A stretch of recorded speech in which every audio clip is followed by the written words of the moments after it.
I thought 2 English accents in this group was too many, right? I knew that. I'm not English. I'm Scottish. Be careful. Be very careful.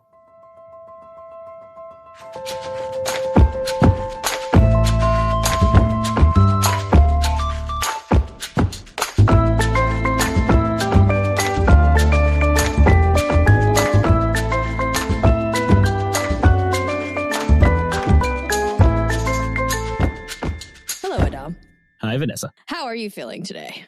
Chipper, it seems. I'm so chipper. I just came up with the best, absolutely best podcast headline I ever conceived.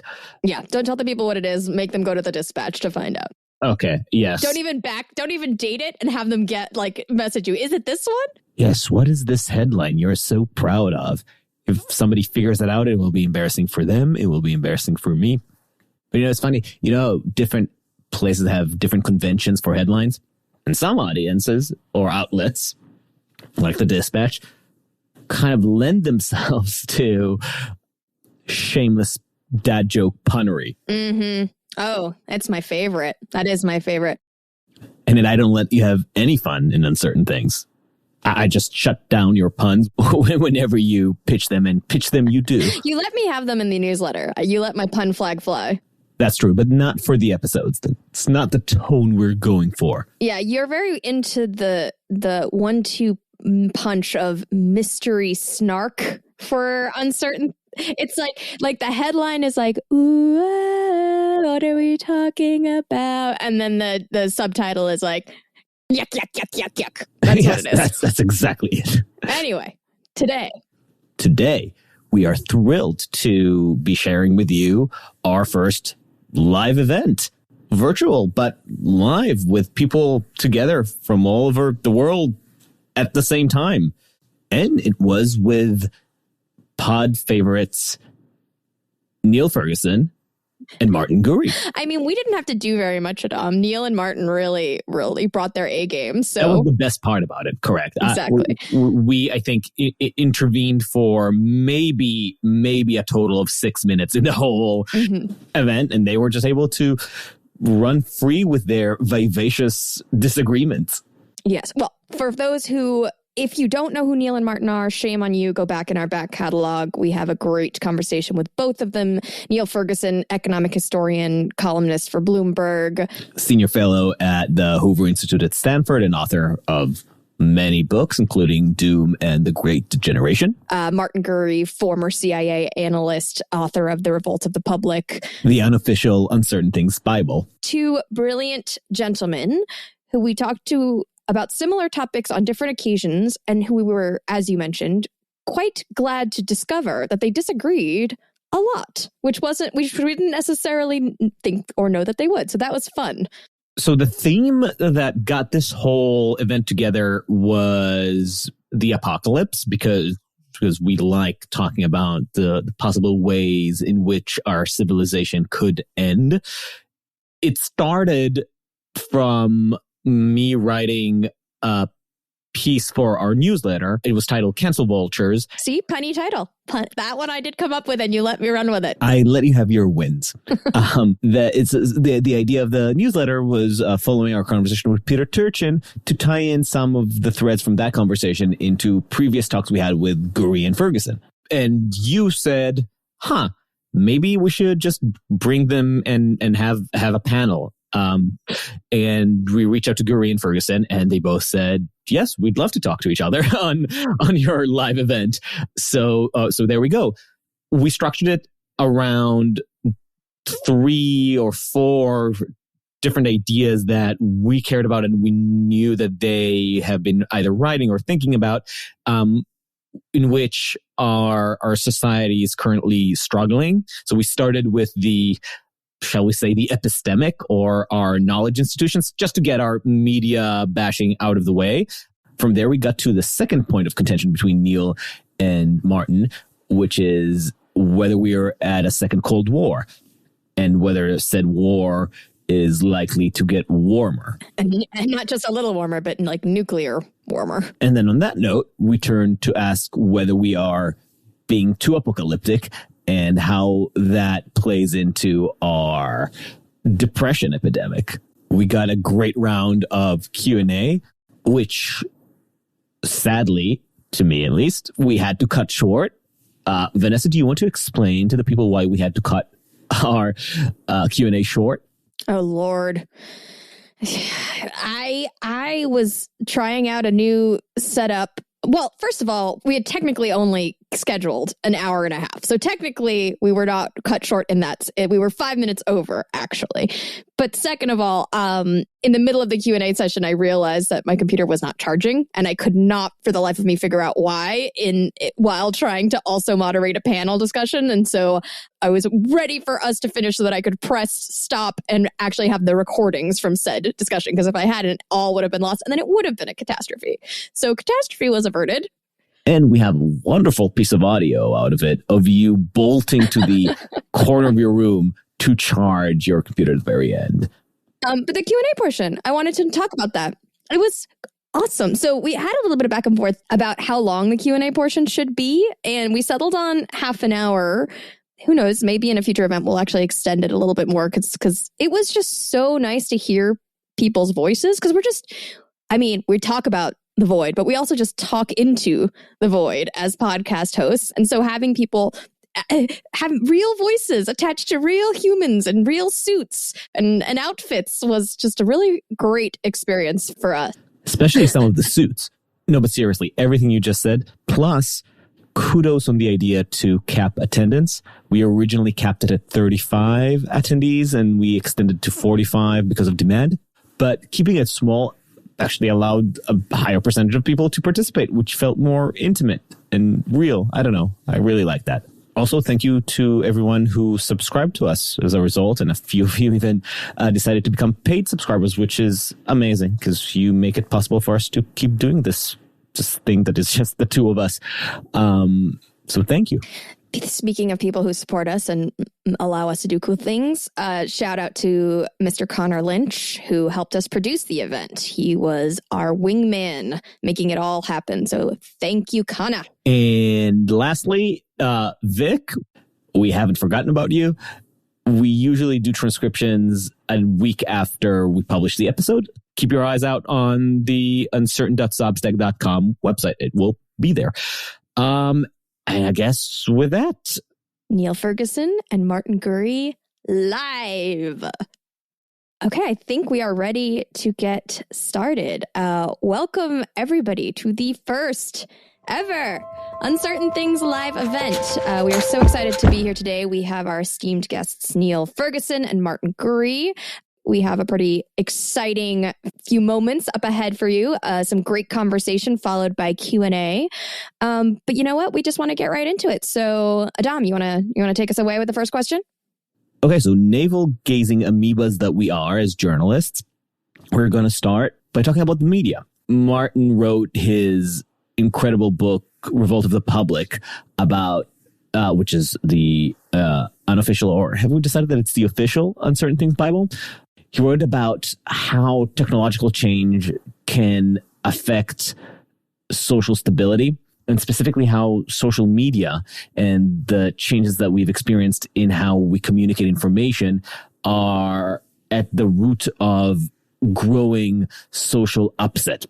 You should read the book and you should listen to our episode with Martin, but one of the key processes that it describes is how 20th century centralized institutions, including established media, have lost their grasp and authority over the public. We are experiencing that as declining trust in media, but also in the way that the media plays into that loss of trust. So I want to bring up two pieces from the news recently. One, news coming from the Department of Energy and the FBI that the lab leak theory is being accepted more broadly as a likely explanation for the origin of COVID-19.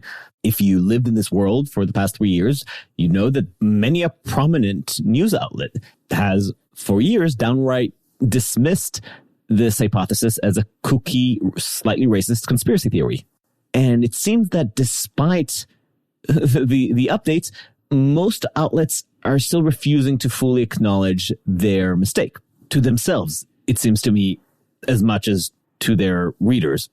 On the other side of the political spectrum, we have the lawsuit by Dominion voting systems against Fox News, during the discovery process of which we found out, surprisingly perhaps, that during the post-election 2020 drama of Stop the Steal, which Fox covered heavily, many of the executives and hosts were internally discussing just how much they disbelieve the stories that they were peddling on their show, that they were feeding their audiences about an alleged election fraud. In order to please their audience, in other words, they kept alive a lie that would culminate in the January 6th riot.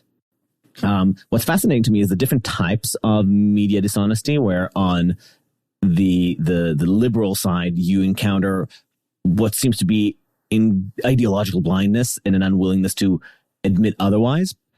Whereas on Fox News, the story is much more cynical. People know that they're promulgating lies, and they do it nevertheless. So I want to start here and wonder what it means as we start building towards a unified apocalypse. What does it mean that our sources of information, our authoritative sources of information, are so corrupt either by ideological blindness or sheer mercenary cynicism? Well, I think there's always a danger in conversations about journalism with journalists, because there's a tendency, which is very advanced these days, for the news media to think that it's the story. And this becomes a somewhat, I think, circular conversation. I'm not sure that this is really the revolutionary development of our times. I'm in the midst of writing a book in which a great deal of the action takes place in the 1970s. What was the equivalent disaster which everybody was thinking about then? The answer is the Vietnam War. I hardly need to tell Martin this. And there was an official narrative, which was that domino theory required the United States to shore up the government of Vietnam. And then it became clear that that was not entirely true. And with the publication of the Pentagon Papers, the public was suddenly treated to an inside account of what, in fact, had happened in the 1960s and the reasons for the escalation in Vietnam under Lyndon Johnson. There then was an attempt to shut that door, disastrously unsuccessful attempt, that then contributed to the crisis of the legitimacy of Richard Nixon's administration. If one goes back through the news coverage of Vietnam and then of Watergate, it's striking to me how familiar the discussions are. On one side, there's an administration that's abusing its power and seeking to exert pressure not only on its political opponents, but on its opponents in the press, ultimately resorting to illegal means to do that. On the other side, you have a public that is increasingly polarized on the issue, and there are indeed outbreaks of violence in the period, as well as a general sense of disenchantment with the system. So whenever people tell me that there's something very special about our situation in 2023, I say, could I introduce you to 1973? And you won't find that our position is a whole lot worse. In fact, it's very similar. The Trump presidency ended with a massive crisis of legitimacy at January the 6th. And the Nixon presidency, of course, ended in Watergate. Impeachment played a part in both cases. And the media became a story, which is what the media really loves. The New York Times loves nothing better than reporting on the New York Times. And I think that's all pretty familiar. The novel thing, and here, Martin, you may disagree with me or you may agree wholeheartedly, the novel thing is clearly the internet and the advent of social media, to use the term casually, because ultimately traditional media have become quite reliant on social media for raw content.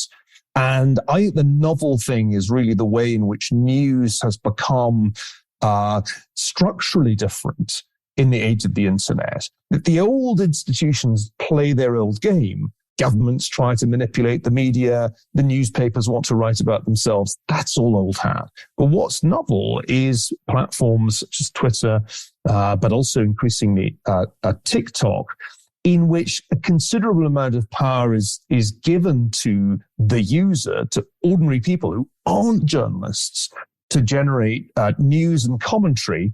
And of course, and both Martin and I have written about this, the ecosystem of the internet went from being very decentralized to being quite centralized around network platforms very fast. It became monetized through ad sales. It became corrupted by bots. It's continuing to be corrupted. The corruption will not stop, and it will get worse with artificial intelligence. And that's what's new. Not the stuff about traditional media, not the ways in which government tried to manipulate it, but the complete transformation of the nature of news and our perception of the news by the internet and the network platforms. Well, I would say I probably have an advantage over you, Neil. You look very distinguished and graying, but I am way older than you are. I was there in the 70s, okay? And my sense is there were many similarities. There were profound differences. I think at the core, the Vietnam Vietnam controversy was about shared values, who was right and who was wrong. All right. And I think once it took a long time for the American public, actually took years and years. And I was a young man waiting to see whether I was going to be drafted or not at that time. It took years to tip over into a majority of the public being against the war.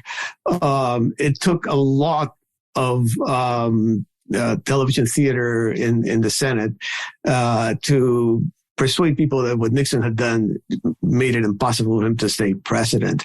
But we were debating more or less within a single moral structure, within a single belief about facts. All right. I think the place we're at right now is extraordinarily different. I think the causes are what you mentioned. I think it's this gigantic upsurge of information, this gigantic babble of voices that Jonathan Haidt calls the Tower of Babel. And what we are debating today, what is in dispute on almost every occasion, is not the facts, but the frameworks that constitute the facts. So there's a battle of frameworks that goes back and forth, and the framework seems to shift in the strangest way, since there is no authority from the top. And I guess we can start with that. Since the elites have lost trust, and they're the ones who interpret the world for us. When Nixon was basically forced to resign, poor Ford stepped in. This is a guy who had been in Congress all his life. Pretty much everybody rallied behind him. It's not like we were cheering, but everybody rallied behind him. He had at least our best wishes. Right now, there is no trust. There is no ability to gather trust, because unless you can live in the same framework, you can't persuade people of anything. And I think that is a profound consequence of this tsunami of information that has bashed institutions that simply were not adapted for it. It seems to me that we're not that far apart. In the end, I think if one asks how big a disruption has there been in our time, you could say much as Martin has said. Well, Trump went so far as to instigate insurrection, and that was one of the great bungled coup attempts of modern times. But actually, the system withstood that. Joe Biden himself, a 1970s figure, became president. Sure, but in part, that's because of the incompetence of the planning. In part, it's hard to dignify it with the word planning. But the point is the continuity of the system striking. Joe Biden's sworn in embarks on an entirely classic progressive democratic governmental course. We're going to spend more money. We're going to grow the government. Progressive in the original 20th century sense. in the original sense of Roosevelt and Johnson, and quietly retains a number of Trump's policies. And so we had a very shocking event. But what's really interesting to me is how very quickly we moved on. And this may be a big difference between then and now. News cycles have become much shorter. I was looking at some interesting data on that this week. You know, the average story has a 3-week lifespan. If you had told me even a year ago that the US government would announce that it had shot down unidentified flying objects over the United States, I would have said, man, that'll be the biggest story of 2023 and maybe of the 2020s. The UFO, I mean, they called them unidentified flying objects, and that story was gone in even less than 3 weeks. So I think what's fascinating to me is this extraordinary attention deficit disorder that means that news is news, even a coup, even our UFOs over America. It's like, yeah, that was interesting for 2 weeks, but week 3, it's like, next. That I think is different, because in the 70s, Watergate was a story for 3 years. And I mean, it was really amazing how long that story kept going. And the journalists unceasingly drummed it into people, even when there was viewer and reader fatigue. So maybe that's the thing that is interesting here. It's not just there's a legitimacy crisis. I think there was a pretty big legitimacy crisis for the elite at the end of Vietnam and at the time of Watergate. What I'm really struck by is we just have such a short attention span that it'd be impossible to do anything like Watergate now.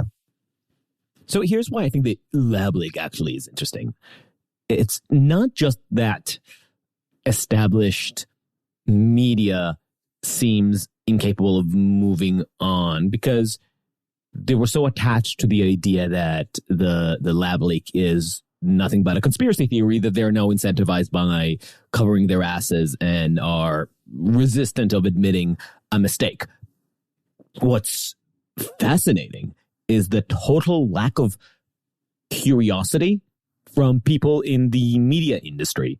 That's the thing that really draws my attention, is you get confirmation from government agencies, from the quote-unquote establishment, that the lab leak theory has some grounding, if not high likelihood of being correct. But still, the way that people who you would expect to show a modicum of curiosity seem to be actively looking for ways to resist and reject any kind of evidence that supports the hypothesis. And it shows up with real journalists, and it shows up with people in the entertainment industry, like Colbert and The Daily Show. People who you'd assume have no actual horse in the race, joking about, oh, the Department of Energy says so. I'm going to wait for the DMV to weigh in. What is that? Read paragraph 3 in the original Wall Street Journal article about the Department of Energy, and you'll understand why the agency weighed in. Are they being intentionally thick? I just think that this aggressive incuriosity is something new. I feel like it has to do with ideological capture and a clinging to overarching narratives. Like what else would shut down your curiosity to that extent, if not that, right? And I think it's related to what Niall was saying in terms of the news cycle being so short. If no one event can hold your attention, then you've got to map an event onto a broader ideological narrative in order to make it more interesting and essentially stickier.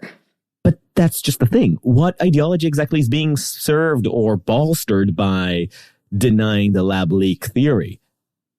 I mean, the latest reports came from the Biden administration, even though there are still ongoing debates internally about it. But that's fine. But what I'm seeing from the information industry, from the knowledge industry, is nihilism, or at least a complete loss of the ability to be curious and ask what's going on here. Well, rational debate is very difficult if your first question to yourself is, what's the other side's position on this? Because mine can't be that. Now, this I think is part of Trump derangement syndrome, that in the wake of Trump's election, many people, including in the universities as well as in comedy shows and on mainstream liberal media, would tend to simply ask the question, if Trump's in favor of this, if that's Trump's position, then it must be wrong.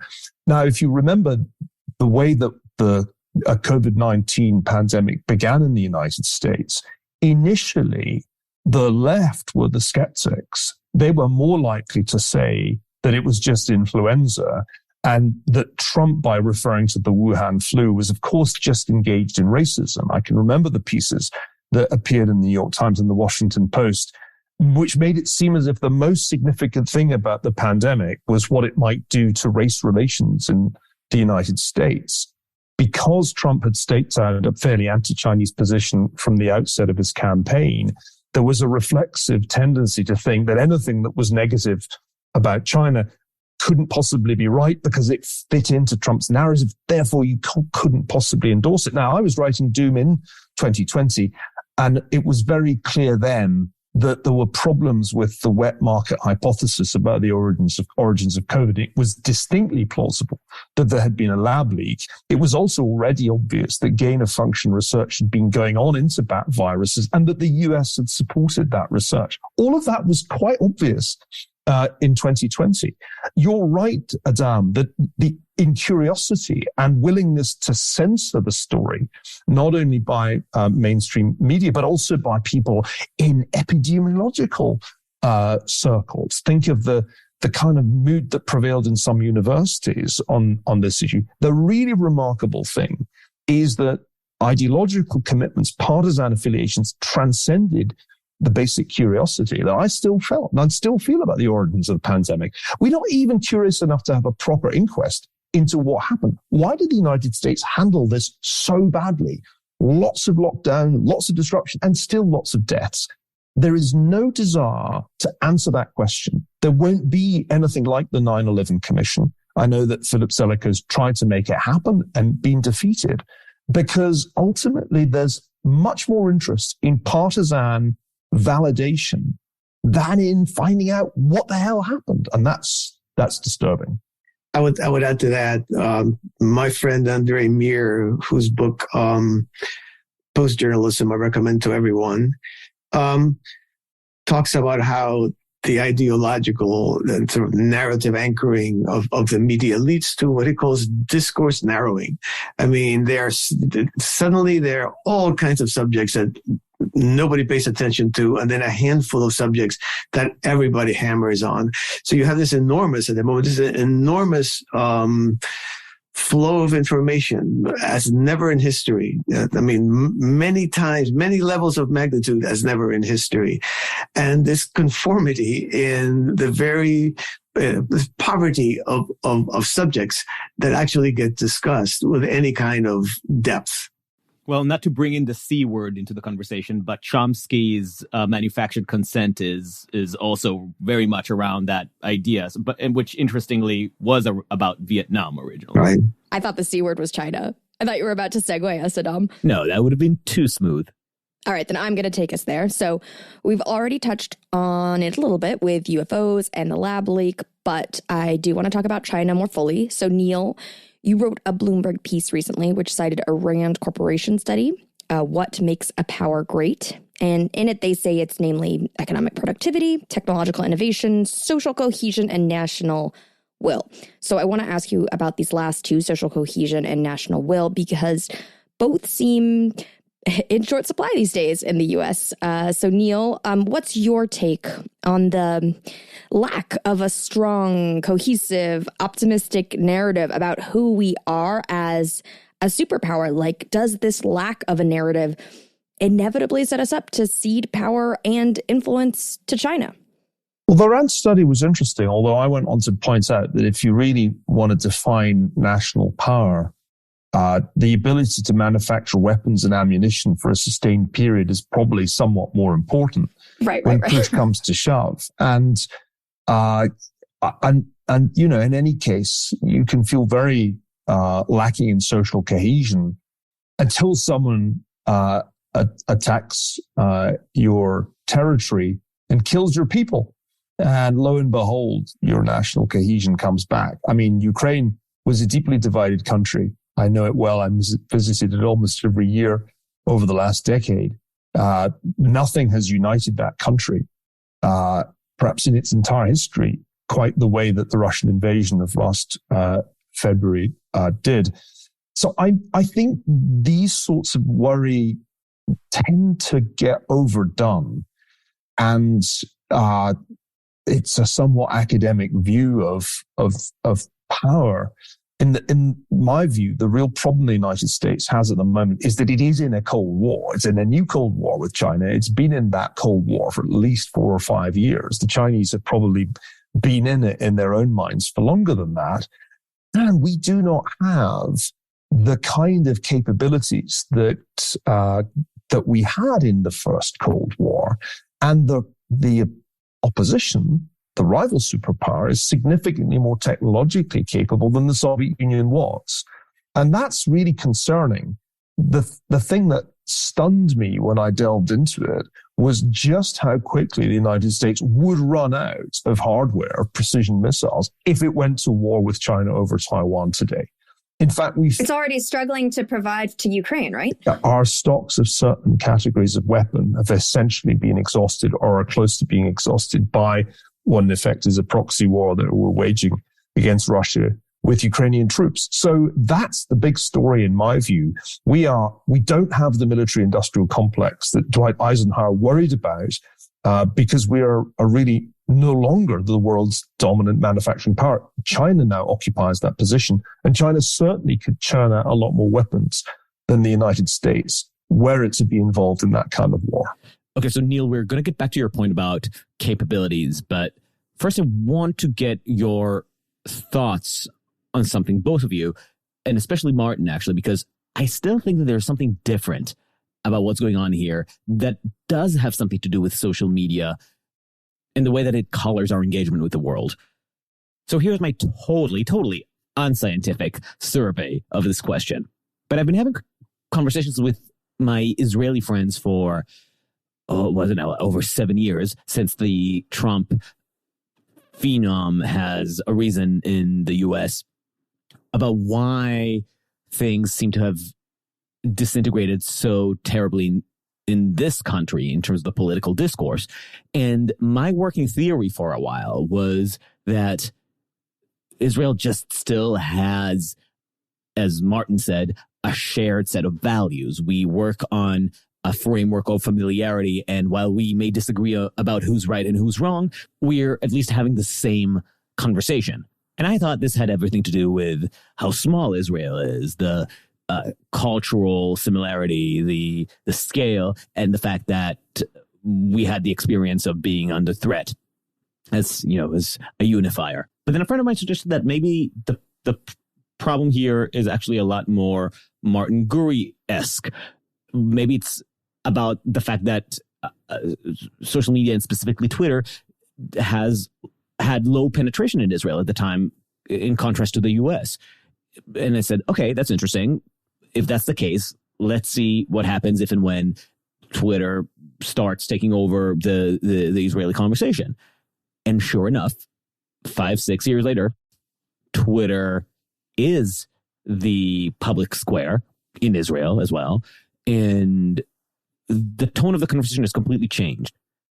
In fact, the fractiousness that's going on in the Israeli conversation reminds me of the American political discourse during the Trump years.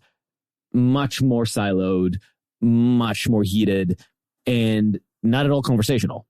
In fact, everything has become more American, as I often complain. There's been an adoption of American memes into the Israeli polity, many of which don't make sense at all. You sometimes hear people talking about the Second Amendment in the context of Israeli politics, a country that has no constitution, let alone amendments.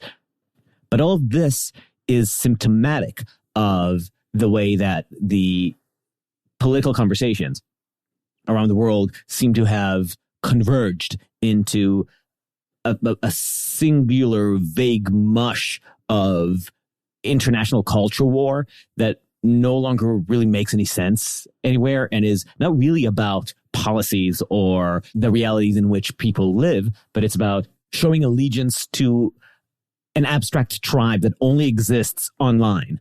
And as a result, there's a loss of solidarity and connection to people who live next door, who are your neighbors, who share your immediate concerns and experiences, but who technically belong to the wrong tribe in this global culture war. Yeah, let's put the people next door issue till later, because I think it's an important one.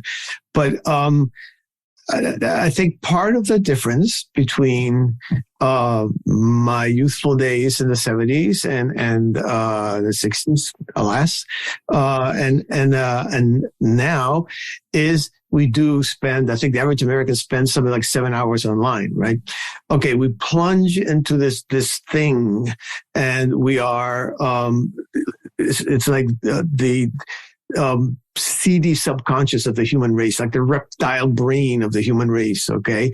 And things that are usually not said out loud are screamed out loud. The discourse is I mean, I remember in the old days, the Vietnam protests, of which I was an honorable attendant. When you used the word fuck, it was like, whoa, we are really being edgy here, you know? Now, I mean, I can't go to streaming television without 3 out of 4 words. That's the one, you know? So you plunge into this medium. Everything is coarsened. Everything is kind of like what Freud would have called the id. We're living in the id of the human race. And I think that reflects back out because the battles are fought in that medium. 7 hours you live in that if you're an American. And there's no incentive to come to arrangements. The incentive is to strike a pose, to get a following, to be the loudest voice, to, be the edgiest yet. So I think there's something in there. And there is also one last thing. There is the person you are when you go in there. And I don't think we talk about that enough, right? Because when you go into this medium that we're now sharing, okay, you're you in a sense, but you're kind of radically transformed. The digital self is flat. It's ahistorical. It's decontextualized. It's almost infantile. And, infants have what they call a grasping reflex. I think people just want to grasp to something, right? So, if you want, for example, you want community, mob behavior feels like community. So that gets perverted into mob behavior and many other kind of similar things like that, where you are reaching for something, meaning, you're reaching for certainty, and ending up almost at its opposite because you're just clinging to something or someone. I think the other point, Adam, which you raised, is that on global platforms, there is convergence. And so it's not just that Israel developed a Trumpy style of politics or American style polarization between bien-pensant, secular, liberal types and populist nationalists. The same happened in Brazil. The same, it seems, has happened in almost any country that has exposure to these platforms. So I think that's not entirely surprising. If you create giant global networks, then the things that go viral will go viral everywhere. They're like the SARS-CoV-2 virus. The question is, how permanent is this transformation? It seems to me that one possibility exists that we may be underestimating, because we are who we are and we do what we do. We may fail to realize that for many people, those hours online are mostly spent consuming sports, videos of animals, the dancing ferrets. They're not actually consuming toxic political content all the time. And that's really quite a minority activity. It's always been a mistake to infer reality from Twitter. And I think that's something that I've become very conscious of. You might as well infer it from TikTok, and that might actually be a better guide. The other thing which I would emphasize is, to paraphrase, Mike Tyson, every society's polarized until it gets smacked in the mouth. And let's remember, 9/11 is not that long ago. It's a lot more recent than Vietnam. And it was remarkable how very quickly after the terrorist attacks of 2001, American unity surged. And it remained quite durable through that 12 or 24-month period until things began to go wrong in Iraq. So my sense is that all of these polarized societies, including Israel, would still react somewhat as Ukraine did, were they to suffer a really lethal blow by a foreign aggressor. And this just hasn't happened to the United States for a while. A balloon over Montana doesn't come close. But were there to be a conflict, let's imagine the US-China relationship deteriorates very rapidly, which is perfectly plausible in my view. We're at that stage of the Cold War where you go from Korea to Cuba only much more rapidly than happened in Cold War I. If the United States and China go eyeball to eyeball over Taiwan, I would predict a significant decline of that polarization. There's already a bipartisan consensus on China. It's about the only bipartisan issue in America today. And I'm struck by how both sides are competing to see who can be most hawkish on China. I think the American public is not that far behind. The polling shows really big shifts towards hostility towards China over the last few years. And in that sense, I think the polarization is a phenomenon of peacetime, just in the way that Britain was highly polarized in the 1930s. The debates at Oxford's Union about would you fight for king and country divided the elites, and I think that reflected a broader division. That was all gone by 1940. I definitely take your point that this type of polarization requires a degree of peace. And this is actually something that I have been referring to often as peace privilege, that you get to occupy yourself in this amorphous culture war as opposed to worrying about existential threats. In fact, you can even argue that the reason that American-style polarization has entered the Israeli bloodstream is because Israel has experienced a decade of relative quiet and prosperity. Despite everything, Israel too has experienced a moment of peace privilege. Martin makes the point in his book that a lot of this energy towards rebellion that has been bubbling up over the past 10 years has a lot to do with boredom. That's the Fukuyama point, that once the liberal democratic project has won, the public is going to rebel against it, precisely out of something between ennui and boredom.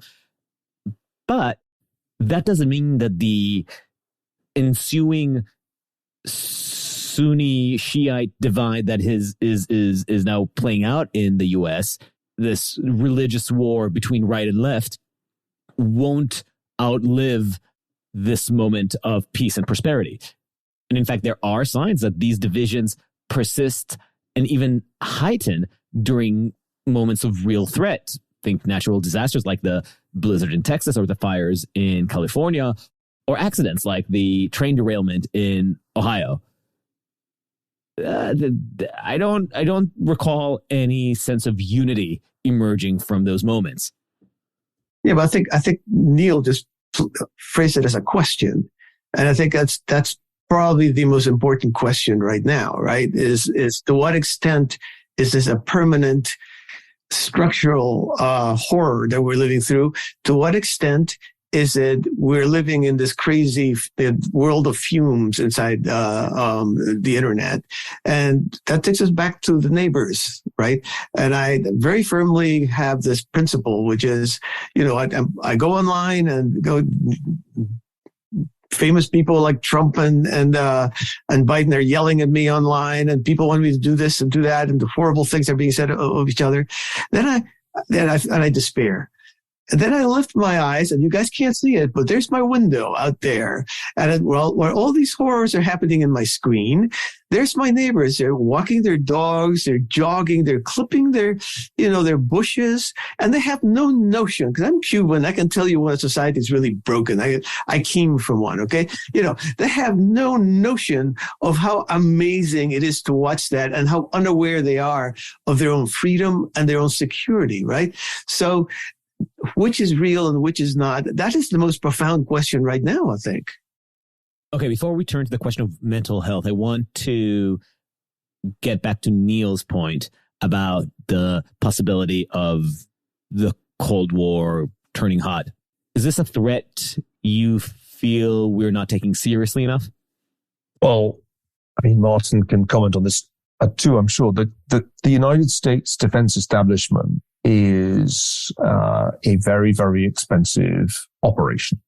We spend an awful lot of money on projects to produce the next generation fighter plane or the next generation submarine. And the reality is that, as we can see in Ukraine, 21st century warfare will still require lots of tanks, artillery pieces, shells, and for that matter, the 21st century piece drones, unmanned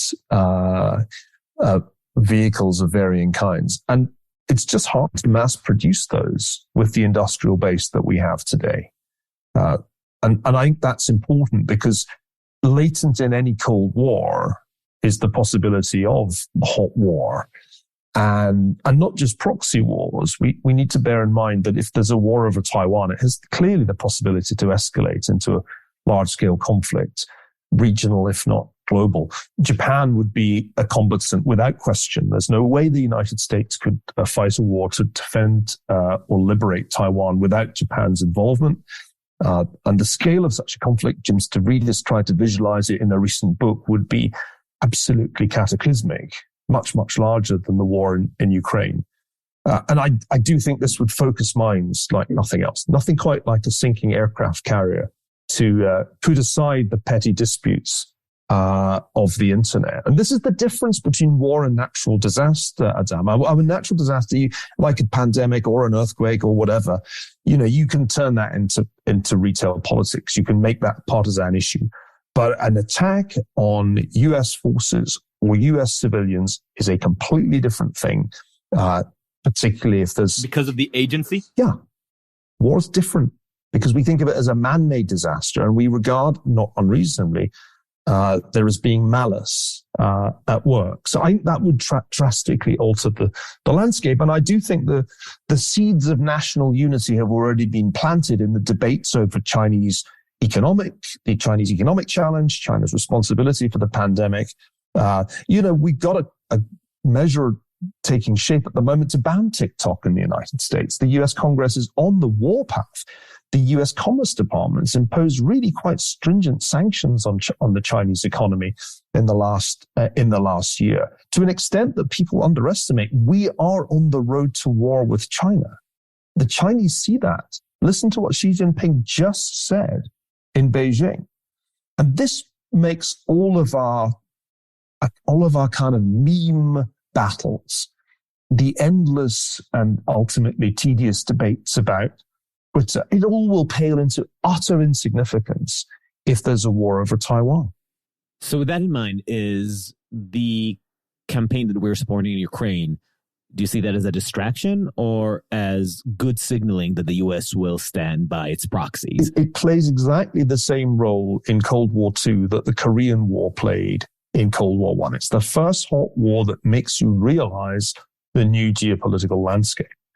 And that's why it's so important that last month Antony Blinken said, we think the Chinese are thinking of providing lethal aid to Russia. They must not do that. I mean, of course, we're providing any amount of lethal aid to Ukraine. If the warning against China supporting Russia with lethal aid, I mean, China's already exporting all kinds of non-lethal and dual-use stuff to China, to Russia.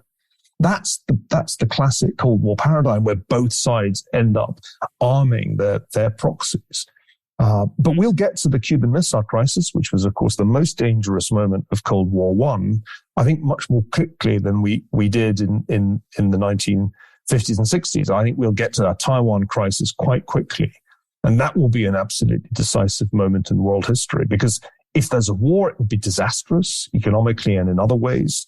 If the US folds, that will be the end of US predominance. If the US succeeds in defeating China, that will reassert US predominance. These are the big issues that are coming down the pike fast. It could be next year if the Taiwanese election produces a result that Beijing really doesn't like.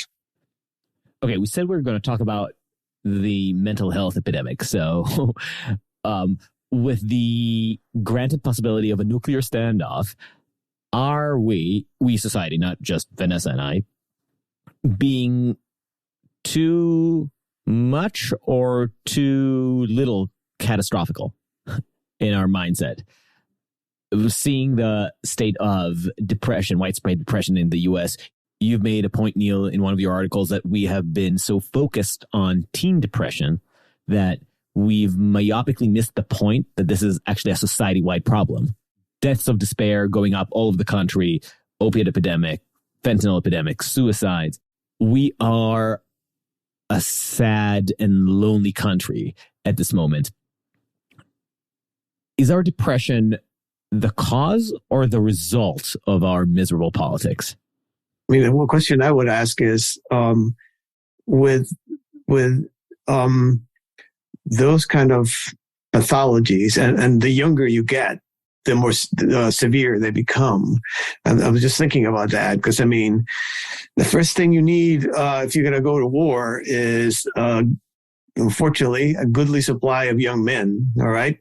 And I look at the generation just coming up, the Zoomers, and it is the most fragile and sort of unrealistic, I would say, generation. I think we boomers are pretty damn unrealistic, but what's coming up with the Zoomers is the idea that words mean harm, and that we're supposed to somehow not say certain things, not believe certain things, be given safe space. Now, the question, as I was listening to Neil, is this a generation that, even if we rally together, and by the way, I am not 100% sure that's going to happen. It might, I would hope that we would, but I'm not sure that we will. But even if we rally together, do we have the human material? Forget about the factories, the human material that would win a war. Well, the answer to the question, if you believe the Youth Risk Behavior Survey that was just published by CDC, is no chance. I'll just give you some examples. 30% of high school girls considered attempting suicide during the past year. 24% made a suicide plan during the past year. That's what they say. Now that translates, it seems to me, probably into a rather implausibly large number of suicide attempts. And I think we must acknowledge here that some of what's going on is almost a social competition to see who has the most trauma. It's not really the teenagers who are committing suicide, and this was the key point of the piece. It's actually the middle-aged and interestingly predominantly white Americans who are succumbing to what Angus Deaton called deaths of despair. These deaths of despair include alcohol, drug, and other overdoses, as well as suicide with firearms.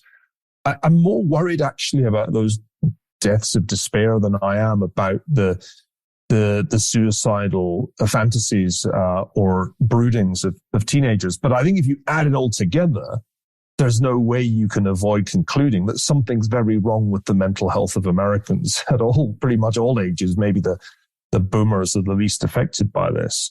And I delved into this out of a kind of sense of shock that things have got this bad. One can't blame this all on the pandemic. The pandemic certainly made it worse, but the deaths of despair were there before. Indeed, Dayton traced at least some of them back to the financial crisis. But this is a remarkable phenomenon. And to go to your question, Martin, it could be that our society is just too sick, as well as too divided, to withstand the challenge of of a conflict, then it would be France 1940. And I do find myself going back to Sartre more and more, and the great trilogy that he wrote around the debacle of French defeat, and asking myself, are we that bad, and would we fold that easily? I think not, because I think if one like you looks out the window, or if one travels around the country, if one gets away from the capitals of neurosis in the coastal cities, it doesn't look like France on the eve of the debacle. But it's striking, and I think if one were to get comparable data, survey data from or suicide data from European countries, would not look as bad, I'm pretty sure. Also, to speak in defense of the neurosis on the coasts, living in a place that has experienced several psychic breaks over the past several years, New York City, I think that as long as you step outside of a few neighborhoods in Brooklyn where people really do perpetually live in search of the next reason to despair and maybe get angry, you'll find that most people just want to live and spend time with people that they care about. It's shocking. I think that's why I agree with the person next door hypothesis, and why I'm not as pessimistic as my questions may suggest. Well, the media consumption habits of our fellow liberal elites, I think, is far more damaging to our psyches than the actual people around us in our liberal cities. I mean, one interesting point to add, Vanessa, is when teenagers are asked why they're so gloomy or depressed or suicidal, they do often cite climate change. And I think it's at least arguable that the constant repetition of alarmist accounts of the imminent end of the world due to climate change has added to the sense of despondency amongst young people. They get a lot of this at school, as well as on social media, as well as on mainstream media. Greta Thunberg's become the personification of this mood. And it's always worth reiterating that when talking about things like teen anxiety, the problem is never the teenagers. It's almost always the adults and the information they're feeding the kids, or the behavioral patterns that they are cultivating. And climate change is a good example, because it shows how arguably good intentions can lead to generational anxiety that don't even end up advancing the purported cause of addressing environmental concerns. Yeah, and I don't know how good the intentions are, and I would add to the climate change, all these ideas associated with identity, which when you turn to race, basically make it seem like their progress is impossible, right? We're a systemically racist country. Nothing will ever change. When it comes to gender, it's this massive confusion. There could be any one of the 72 genders. And I mean, okay, I was a young man once going through puberty. If somebody had told me you could be one of 72 things, I would have dropped dead on the spot. I mean, it would have been too tough. So I think all these ideas weigh on young people. And I think there are people who believe them very, very intently. And mostly there are people who are not, I don't think, happy with our traditional way of life. I mean, they want to change us radically. So there's an intent behind all this. I mean, to defend some of those people, there's a trade-off with that, exploration of sexual and gender identity. You get freedom to pursue whatever it is you are or you need or want to be. And the trade-off is the uncertainty, which can have the psychological side effects of depression and anxiety. I don't see it as about freedom, at least not the way that I understand the word. I see a lot of attempting to belong to groups. I see a lot of lists of prescribed, pseudo-prescribed categories where you can check your own box, but not so much be yourself and don't give a crap about how it's perceived. It's the most conformistic moment in my long lifetime, and the young are the most conformistic of all. And I asked a young woman, I said, when I was young, old people would tell us, you're supposed to be this way. This is the way you're, and we would just give them the middle finger. I mean, it was like, no, that's not the way it's going to happen. And that made us feel free. Okay. And, she said, yeah, the difference is we don't fight the older generation. The older generation, actually, we get along with great. It's somebody among ourselves that if we say the wrong thing, will turn on us. So it's this terrible dynamic of not knowing exactly what is the minefield you're going to die on, right, at any given moment. Okay, we should open up the floor now to questions. So we have one ready from Vic about the problem with the polarization in education today, both in the academy, but also on the internet. The problem with that being, of course, the internet has a tendency to polarize people even more. So Niall, why don't you take this one first? I think there's a really serious crisis of American education right now, and it extends from the elite universities where I've spent much of my career all the way down to the most junior public schools. It probably has a lot to do with the way teacher training has become itself a vector of ideological indoctrination. It has a lot to do with the power of teachers' unions and the peculiar institution of tenure. But whatever the explanation, I have lost confidence in American education to the point of not wanting to educate my sons here, in the belief that not only is the education dangerously close to indoctrination in places, but also that it's just not very good. I mean, American kids are not well trained in the fundamental skills when it comes to mathematics. The literacy numbers are lousy. You look at the PISA scores if you want data on that. And this is a big problem. And you're right, Vic, to mention it, because ultimately the United States rose to power not because of the exceptional geographical location, not because of the natural resources. It really rose because the United States attracted very talented people from all over the world and educated them better than elsewhere. And the education was better in the 19th century and better in the 20th century than the education available to most people in most of the world. And that's not true anymore. And that's really probably a bigger problem than anything we've talked about so far. I mean, all I would add would be that it, in many ways, and at every level, Niall's right about that, education, given these ideological imperatives that I mentioned earlier, has become sort of like a self-lobotomizing process, right? It's like, who are we? Well, we are our past, right? That's our communal or shared memory. Well, if we live in a systemically evil society, then obviously the past is something to be discarded, not to be studied, right? And literature that was part of that past, and that is to be part of our DNA and cultural DNA for sure, is to be rejected because mostly white males, and who cares what they have to say.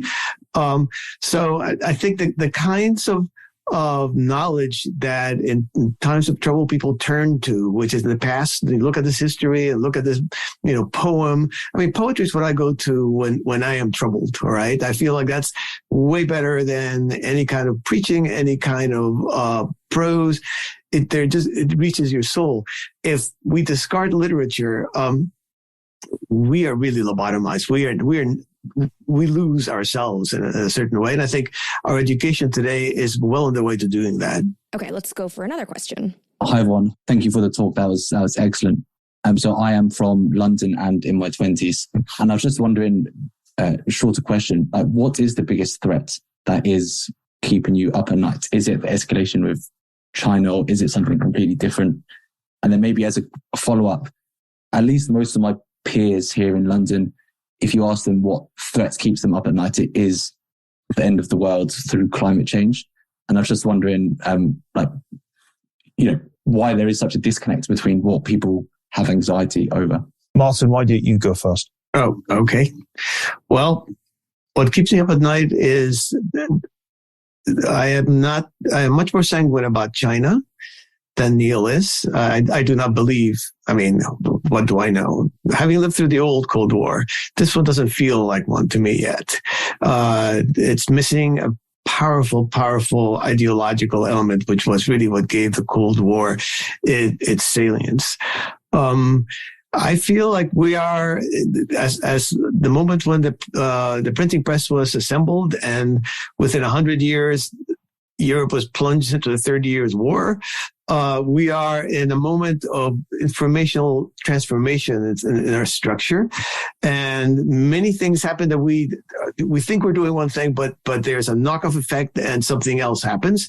Like in the printing press, you print a hymnal with 3 words that are different from mine. Now I have to kill you, right? So that's a 30 Years' War. And I'm sure if you went to the 30 Years' War and asked, what do you think of the printing press? Any sane person would say that's the most horrible, destructive innovation. Get rid of it, please. And it turned out to be, of course, the most liberating innovation ever. But we're in that early moment today, and it's a bumpy ride for democracy. And I'm a pretty simple believer in democracy. I don't have a whole lot of nuance to it. And what keeps me up at night is I'm going to end up in Cuba again. In terms of censorship, or what specifically? In terms of any number of things, but that being one of them. Another one being a loss of faith in democracy. So we go to a strong man, or we disintegrate, which I think is actually more likely. We disintegrate into a bunch of war bands and are incapable of organizing anything on a national level. It can happen many number of ways. I don't pretend to be a prophet, but that's what keeps me up at night. It's the loss of democracy, the end of democracy.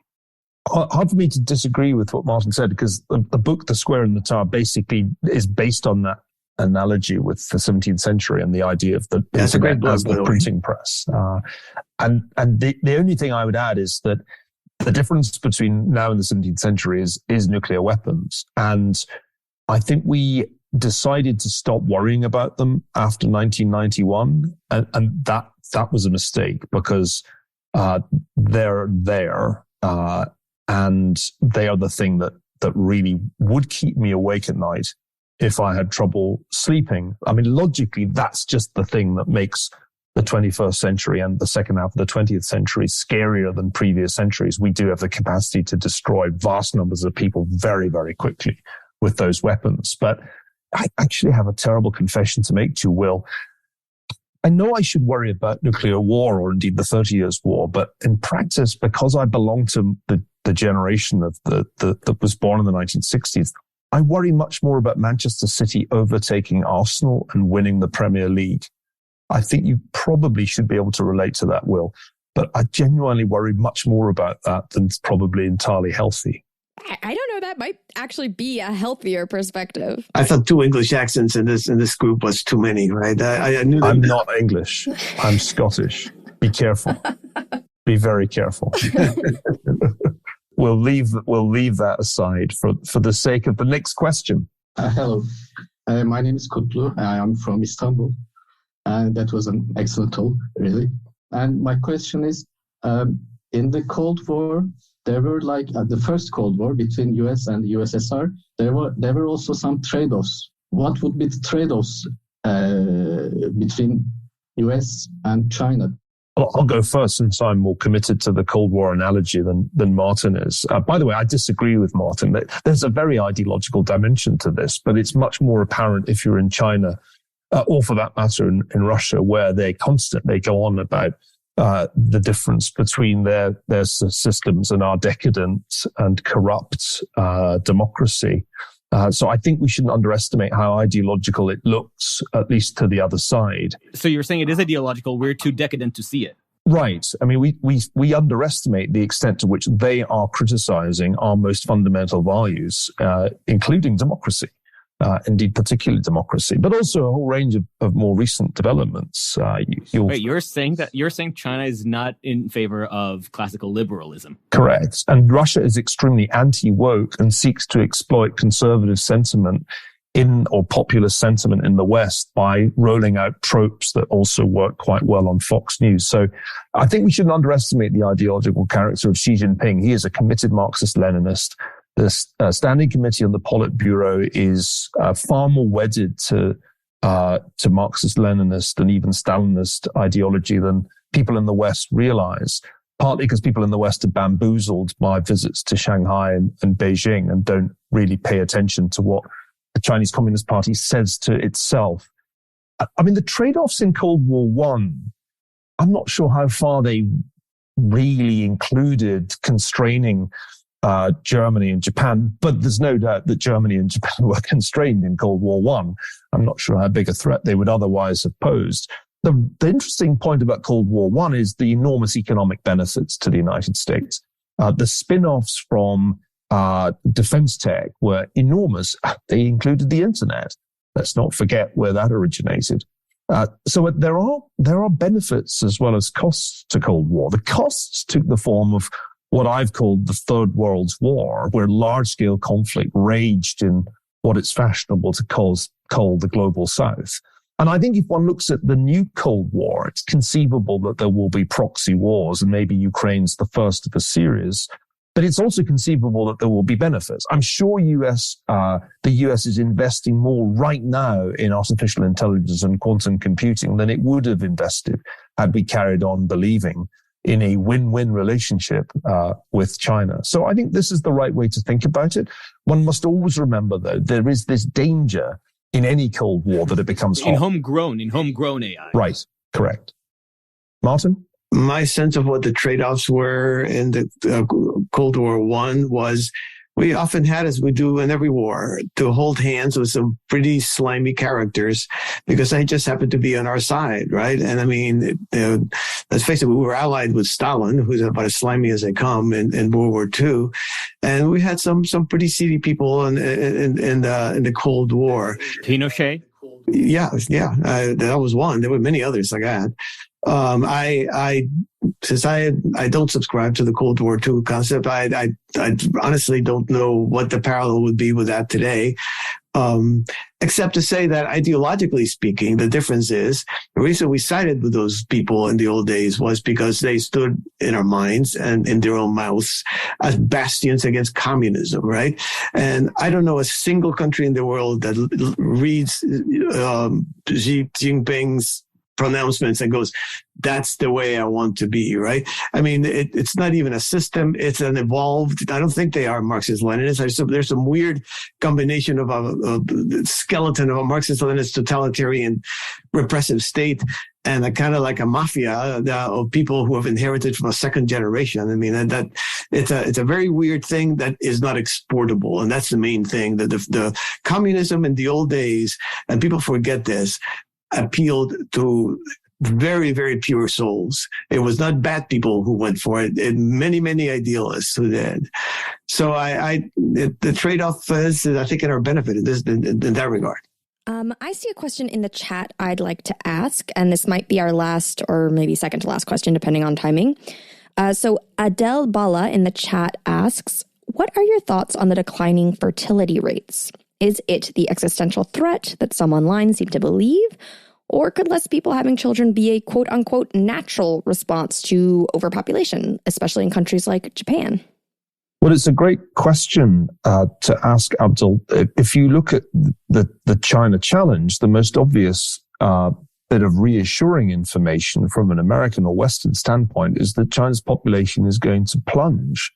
It could fall by as much as half between now and the end of the century if you look at the latest United Nations population projections. And that's almost all driven by the decline in fertility, which, is hard to reverse with any conceivable policy. And this applies in other countries too, South Korea, Japan, you've already mentioned in your question.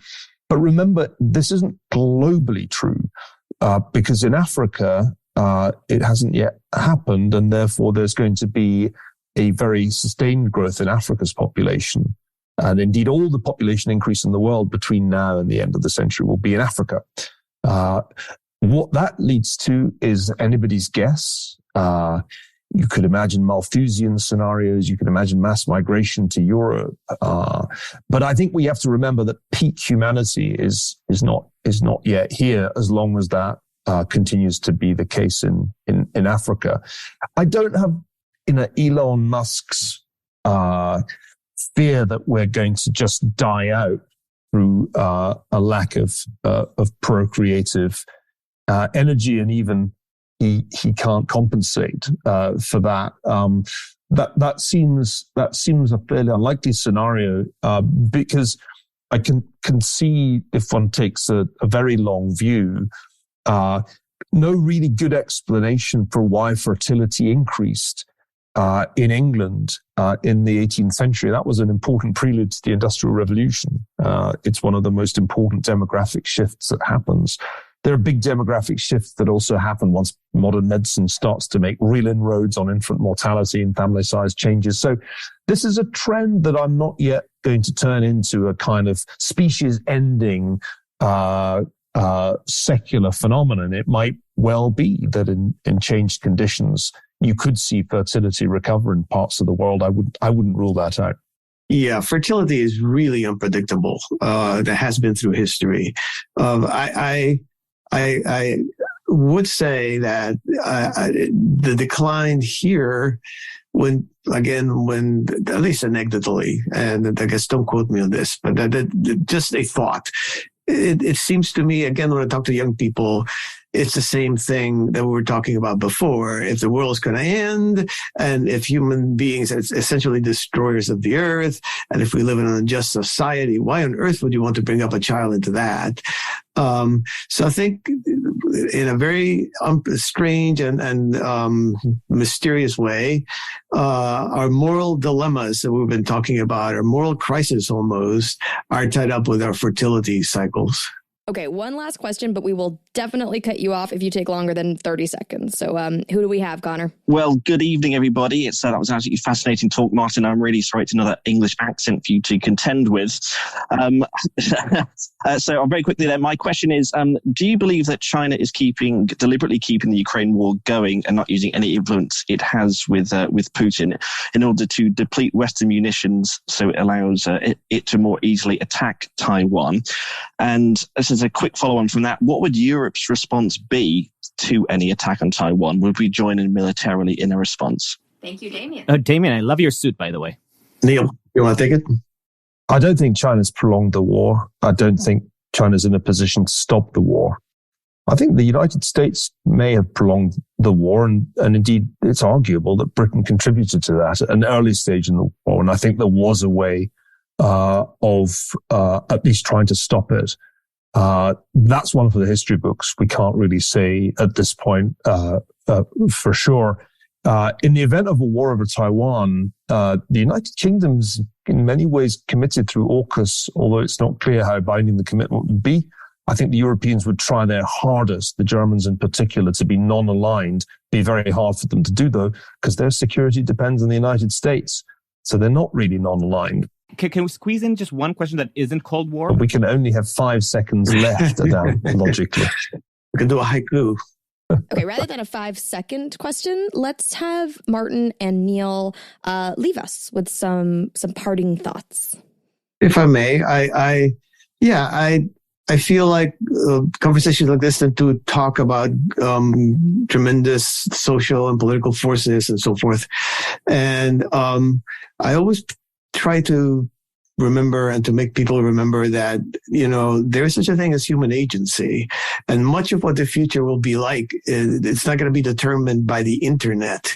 The internet doesn't have any will. So, and it's not going to be determined by some vague ideological pronouncements. It's going to be determined by a lot of billions of individual choices that get made between now and the indefinite future. And I think that needs to be said because we tend to lose sight of that. I'll conclude with the following reflection. Martin earlier extolled the virtues of poetry, but let me extol the virtues of prose. War and Peace, one of the great novels, is about the individual and the tides of history. Everybody should read it.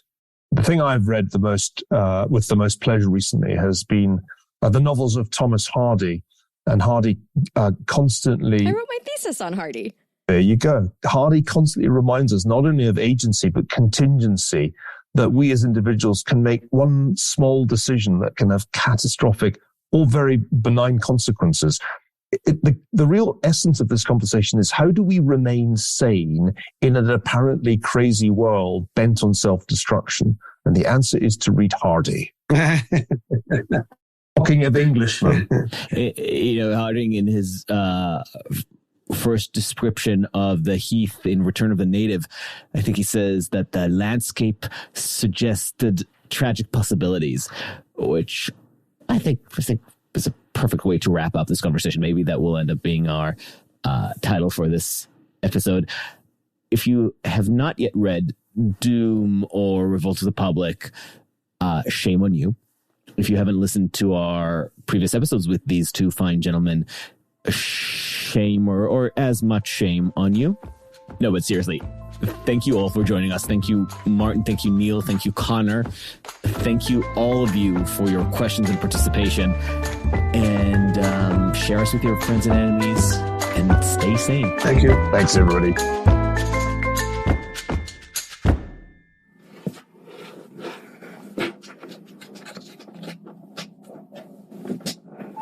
Oh, thank God.